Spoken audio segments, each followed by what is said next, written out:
Repent. Imali yakhe izombulala. Njengoba abulawa ama-orange into emnandi, imali emnandi. Members of Parliament bathi mina ngilahla abantu. Ngilahla abantu mangithi abantu basindiswe. Nilahla abantu mangithi abantu ba repent, ngiyabalahla. Mangithi abantu baphenduke ngiyabalahla. Hayi. Uyabona ukuthi abantu balahlekile. Amen ngiyabazalwana. Amen. Ngibone James ngibone ama-orange. How? Yeah, ayenze ama-fruit. Yes, ama-orange ayenze indlu. Maningi lama-orange ayenze into engathi yindlu or into engathi intaba. So kune movement eshake lama-orange ingathi kunento ngaphakathi. Mayishake ama-orange ayawa ngithi amabhola ama-orange. So ama-orange ayenze into enkulu ingathi yindlu. So ingathi kunento ngaphakathi mayishake i-oranges yawo. Ishake i-orange yawo until kuvela ubuso. It's the face of the president of this country.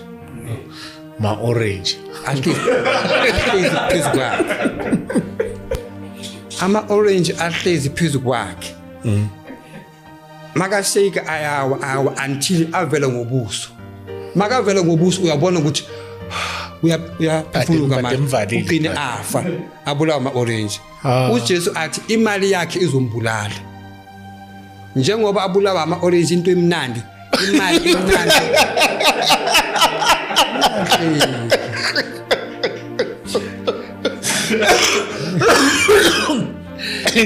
Orange juice, orange juice. Yes. So voice every time ngikhuluma lapha abantu bacabanga ukuthi it's a joke. It's a message. uNkulunkulu uyakhuluma. He's using my mouth and my lips. Repent.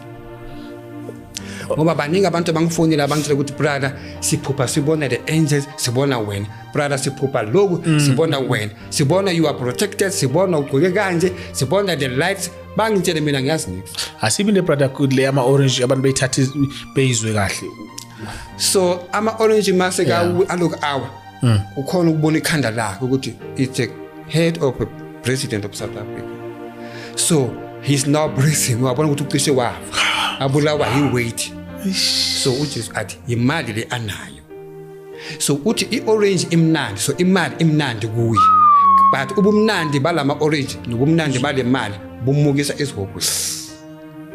Buyambulala. So ivoice kaNkulunkulu ithi, can you count this orange? So mina angithi mina ngilele. But in the spirit it's like I'm responding. Mina ngathi no in the spirit, in the dream, in the spirit. The voice of the Lord says, can you count these oranges? In the spirit, mina ngathi no. So the voice of the Lord says, naye lo. Do you hear me? Naye lo. Within 3 minutes esele. He cannot repent. Ngale 3 minutes esele. Ngoba he cannot. Ujesu uthi uma ngiletha imali yakhe yonke anayo ngiyibeka phambi kwakhe. Ubaba lo. Ujesu athi mangiletha imali yakhe ngiyibeka phambi kwakhe ngithi I count within 3 minutes. Ujesu athi angakhona ukuthi I count na within 3 minutes. Ibese yami yathi no. Then uJesu athi angeke asindiswe. He cannot repent. Noma kungathatha imali yakhe yabekwa phambi kwakhe wathi I count yena ukuthi imali within 3 minutes I count. Angakhona we count ama billion nge 3 minutes we count wibe ukuthi imali la we count. Ichitho wena we count wibe kahle in 3 minutes. So uJesu athi angeke aphinduke kule 3 minutes esele.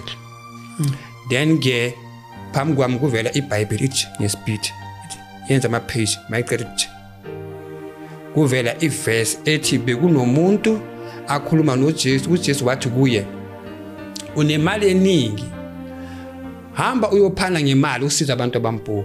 Lo muntu lo wathi wangala wasuka kuJesu. In the Bible it is written kunomuntu ake weza kuJesu wathi Lord, what can I do to reach the heaven? uJesu athi because you are rich, thatha imali yakho uyosiza abantu abampofu. Lo muntu wathi ngamani ngahamba nemali yakho. Hayi brother abantu bengafuni ukusiza abantu ngemali. Inkinga ukuthi imali yabo iningi abafuni ukuyidla nabantu, abafuni ukusiza abantu. Bafuna ukudla bodwa. Basale ngencane silingana. Ufuna afa iloki iningi ahlala aluka yazi ukuthi mina ngina 50 million. Mina ngina 3 billion. As long I ask that amount ukuthi nginayo. So we just ask, can he count this money in 3 minutes? that is left, my voice said no. Within the 3 minutes that is left, he cannot repent. Sure. Ngale 3 minutes esele angeke aphenduke. All right. Last time sikhuze abantu baseparliament ukuthi umuhwembe kababuza ukuthi why bangagxokanga. Yeah. And sithe ngibatshele ngathi members of parliament, you have grace ukuthi you must repent. uJesu uma athi abantu ba repent akabheki position yomuntu ukuthi lo muntu le une position in government. Akabheki lezi zinto lezi. Ubona umuntu yena. Ubona wena njengomuntu. Ukuthi wena you are a member of parliament akaboni lento le. He knows ukuthi you are a member of parliament. Kodwa yena ubona umuntu, ubona a sinner. Ubona umuntu lo ufuna ukuthi asindiswe. Amen. Amen. Amen. Sitshele abantu baseparliament ukuthi basindiswe. Mina ngitshela ukuthi abantu basindiswe baze kuJesu. So abantu babheka ama YouTube bathi mina ngilahla abantu. Ngilahla abantu mangithi abantu basindiswe. Nilahla abantu mangithi abantu ba repent ngiyabalahla. Mangithi abantu baphenduke ngiyabalahla. Uyabona ukuthi abantu balahlekile. Because baya emngcwabeni badla ukudla okungcolile. Members of parliament. So I am warning or I am advising members of parliament. People are repenting and the Lord is happy. Because people are repenting and the Lord is happy. So members of parliament, now one member has passed away and he has been buried now. That was a minister of finance in the past. The Lord said I should tell you, from now until June next year, 2025, bazohamba like this, members of parliament. Babizo uJackson Mthembu uyababiza. And bazoya. Laba bazobuyela emuva, yilaba abazonikeza umusa, abazophenduka mabathola le message le. Yibo laba abazobuyela emuva uma abaqosha. Laba abazayo yilaba abastubborn, abangafuna ukuphenduka.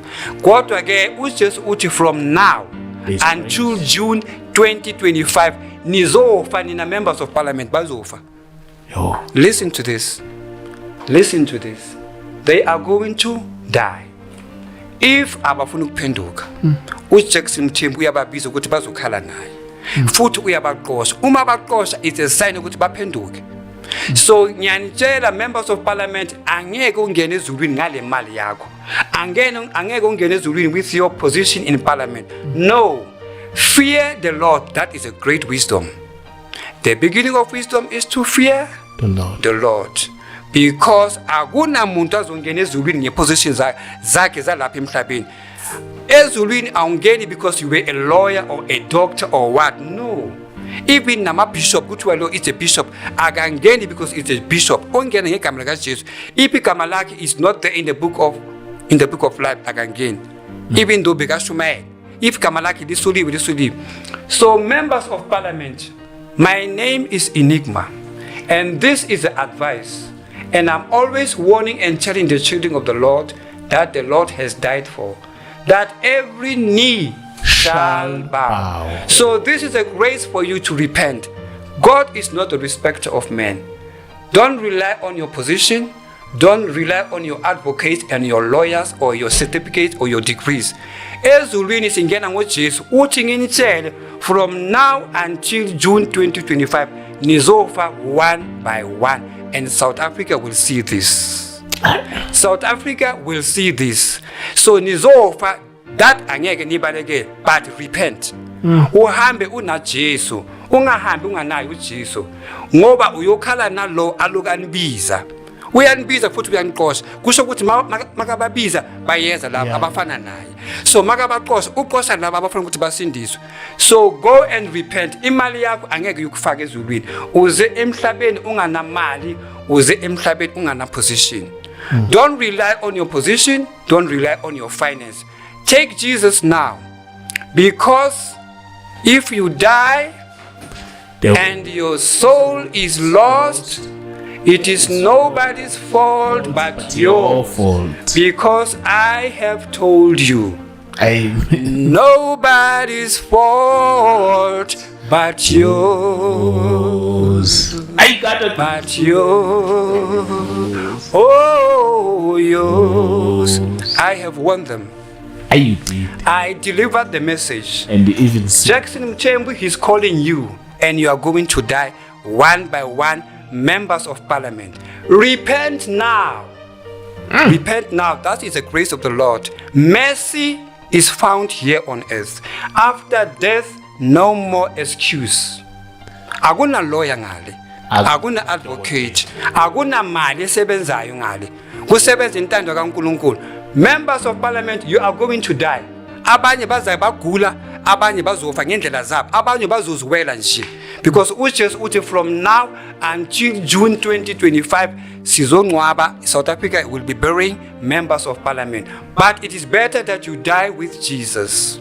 Nobody's fault. Nobody's fault but yours. Yes. If you die and your soul is lost, it is nobody's fault. I have warned you. And you, members of parliament, you are not better than Mandela. He is also crying, and you are not better than Mandela. Solomon, he was a great king in this world. The Lord has given him a full and great knowledge of wisdom. But Solomon is in hell. And members of parliament, the Lord is giving you grace. Don't be like Solomon. Don't be like King Saul. Repent. Amen. Come to Jesus. I don't mislead you. Come to Jesus. Ngoba abantu bayafa ungena ngasethuneni bamvala ngomhlabathi. Iphi imali yakhe? Iphi imali yakhe? Iphi position yakhe? Azimsizi. Kathi abhadala ama-lawyer nama-advocate bakuphi mabamvala ngomhlabathi? Ama-advocate abamkhulumeli. So repent now. It is nobody's fault if you die without Jesus. But every knee shall bow. Ungayi ecourt wavula icase.